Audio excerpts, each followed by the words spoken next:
ఇక్కడ చూస్తే Guntur CID office వారు కొన్ని విషయాలు చెప్పారు. తర్వాత బయట వచ్చినాక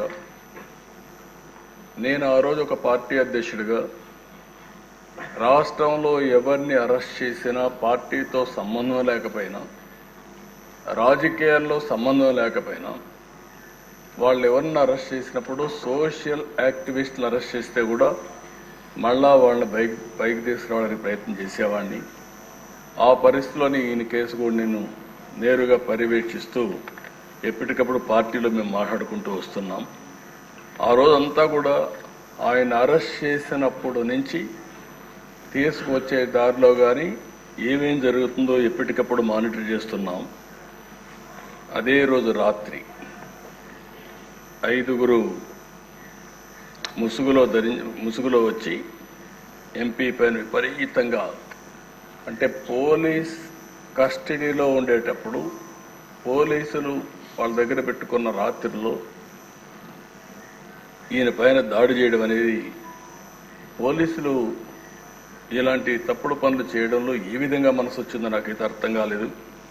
కాళ్ళు కట్టేసి టిపికల్గా లాఠీలు రబ్బర్ బెల్ట్తో 5 దఫాలుగా, అంటే ఆ రబ్బర్ బెల్ట్ కూడా ఆయన చెప్పినట్టు ఆ రోజు నేను విన్నాను.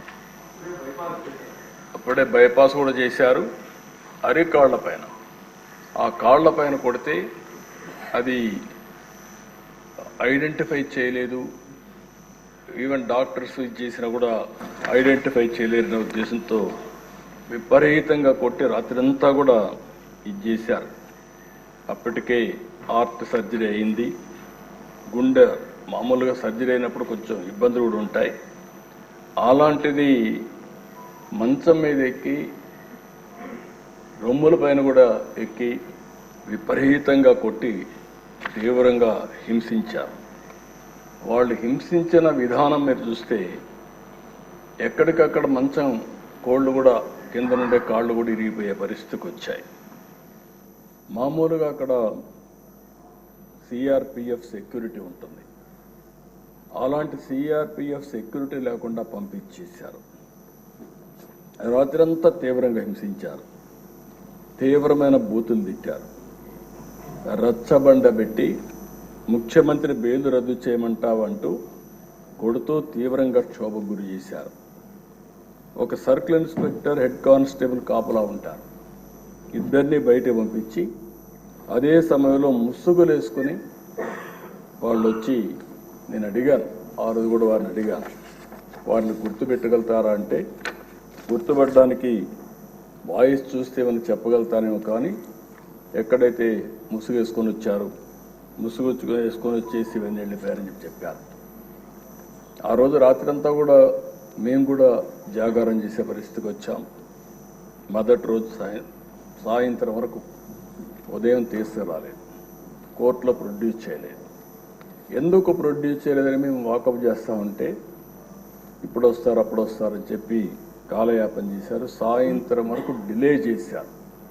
అంటే రాత్రంతా హింసించారు కాబట్టి ఆ దెబ్బలు కొంచెం నొప్పులు తగ్గిన తర్వాత ఐడెంటిఫై చేయకుండా ఈ నడవను కూడా నడవలేని పరిస్థితిలో ఉంటే కొంత సమయం ఇస్తే నడుస్తాడనే ఉద్దేశంతో ఆ రోజు 5 గంటలకు గుంటూరు కోర్టులో హాజరుపరిచారు. అప్పటికే మేము చూస్తున్నాం, టీవీల్లో వస్తూ ఉంటే అవి కూడా వాచ్ చేస్తున్నాం. మనిషి కుంటుకుంటూ నడుస్తున్నాడు, అంటే ఏదో జరిగింది అనేది వాచ్ చేసుకుంటూ ఉన్నాం. అక్కడి నుంచి ఎప్పటికప్పుడు మేము ఏం చేయాలనో లాయర్స్తో ఎవరితో మాట్లాడుకుంటూ వచ్చాం.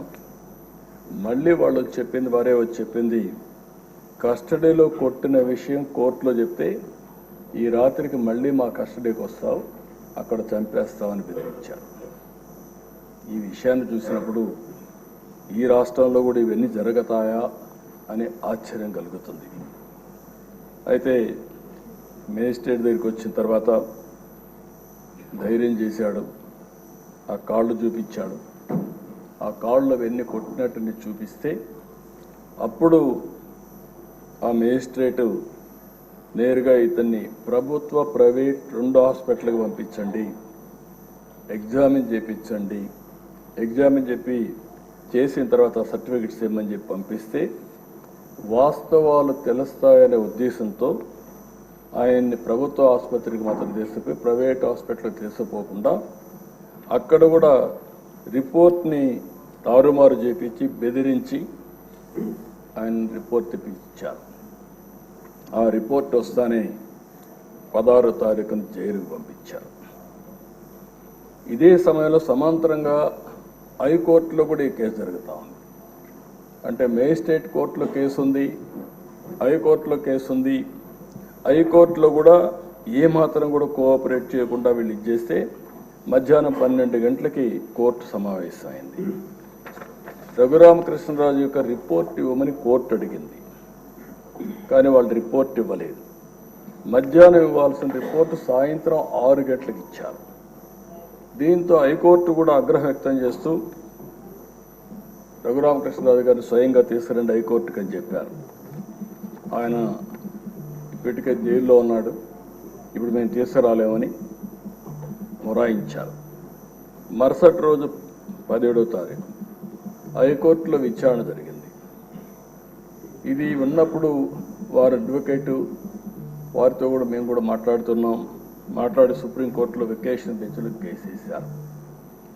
సుప్రీంకోర్టు ఇమ్మీడియట్గా ఈయన్ని హైదరాబాద్లో మిలిటరీ హాస్పిటల్కి, ఇక్కడ ఉండే హాస్పిటల్ పైన నమ్మకం లేక ఇక్కడ హాస్పిటల్లో మళ్ళా తారుమారు చేస్తారు, బెదిరిస్తారు, రిపోర్ట్లు ఇవ్వరనే ఉద్దేశంతో హైదరాబాద్లో మిలిటరీ హాస్పిటల్కి రెఫర్ చేశారు. అప్పుడు కూడా మొరాయించారు. ఏదైతే ఆయన్ని ఇమ్మీడియట్గా తరలించాల్సింది పోయి తరలించకపోతే సుప్రీంకోర్టు చాలా స్పష్టంగా తెలంగాణ హైకోర్టు చీఫ్ జస్టిస్ నియమించిన న్యాయాధికారి సమక్షంలో పరీక్ష నిర్వహించి మంగళవారం నాటికి సుప్రీంకోర్టుకు రిపోర్ట్ ఇమ్మని చెప్పి ఆదేశాలు ఇచ్చారు. అందువల్ల సోమవారం సాయంత్రం 5 గంటలకు ఇక్కడి నుంచి జైల్లో నుంచి తీసుకుపోయి హైదరాబాద్లో సికింద్రాబాద్ మిలిటరీ హాస్పిటల్లో చేర్చారు. అక్కడ కూడా మేము వాచ్ చేస్తున్నాం. అక్కడ కూడా ఆ రోజు ఒక అధికారి పనిచేస్తూ అక్కడికి వెళ్ళి అక్కడ కూడా మ్యానిపులేట్ చేయాలని ప్రయత్నం చేశారు. అది కూడా మేము పేపర్ ద్వారా మళ్ళీ ఎక్కడికక్కడ లీక్ చేసి ప్రెషర్ పెట్టే ప్రయత్నం చేశాం. సభ్యతగా ఉండదని ఆ వ్యక్తి పేరుని చెప్పడం లేదు, కానీ ఆ వ్యక్తిని తీసుకొచ్చి ఎక్కడికక్కడ ఒక పవిత్రమైన దేవాలయంలో అధికారిగా పెట్టుకుని ఎలాంటి లాబీలు చేయించే పరిస్థితికి వచ్చారు. అంటే ఎంత దుర్మార్గంగా ప్రవర్తించారో అంత దుర్మార్గంగా ప్రయత్నించే పరిస్థితికి వచ్చారు.